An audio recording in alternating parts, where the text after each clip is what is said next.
Ali vidjela sam da si bila u Rio de Janeiro i našla sam da si bila maltene u Gan okršaju. Da, isto je bila drama. Evo, prošla nam je, godišnjica nam je bila ponovnog rođenja sad u subotu. U subotu, da. Mi smo doslovno sletili u Rio, uzeli Uber, sjeli na Uber da idemo u apartman koji smo rezervirali i na putu, na toj brzoj cesti, ja i ova pričam, sad ćemo mi pocrnit, kad mi pa crnim novako, ne crnim novako, pa tu sam malo debela poču, ovaj kosino, znači ono gluposti teški smo pričali. I odjedanput nam, kao, čujemo da se nešto puca, ali kao i ono, kao auspuh, šta ja znam, u Brazilu sam, otko ja znam.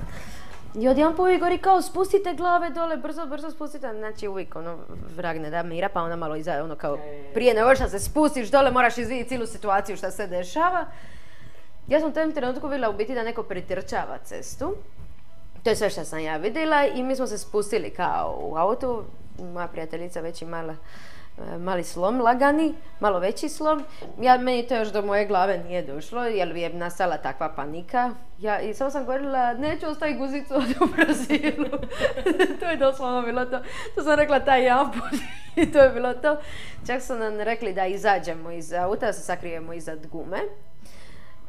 I tu sam vidjela koliko je ozbiljna situacija, jer kako sam izlazila vanka na tom užarenom asfaltu, svi su... Dan ili noć? Dan, u sred bila dana je bilo, ono podne gori sve, vruće, gori doslovno, ono, sjećam se, imala sam ispadrile i haljinicu na preklop, ono, to je sve što ću ti reći. Kad sam izlazila vanka, svi su stali tako iza gume, ali prestravljeni, znači ono, drama stoljeća i tu sam vidjela da imaju oklopna vozila, 6-7 njih, ovi sa dugim cijevima, ništa nam nije jasno i kao, to se kao puca, jel, priko tebe, ono.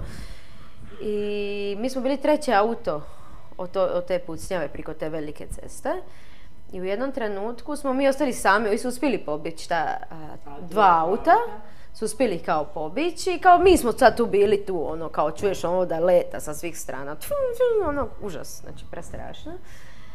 I u jednom trenutku kao malo kratko zatiši i govori taksist kao uskačite, kao idemo i mi pobići. Znači taksist se tresa, znači on je umra, ja kad sam bila da je umra, ja sam još više umrla.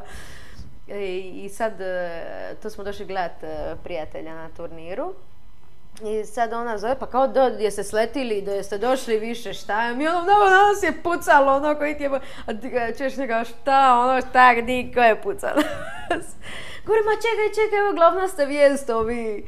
Kao ste ovo bili vi tu, kao na tome, jer u biti vatali su nekog najvećeg narkodilera, najvećeg, a ispod te brze ceste je bio taj najveća favela, najopasnija favela Mare. A to Mare se zove. To je bilo, znači, prije 2 godine. Koja je to godina? 2019. 2019.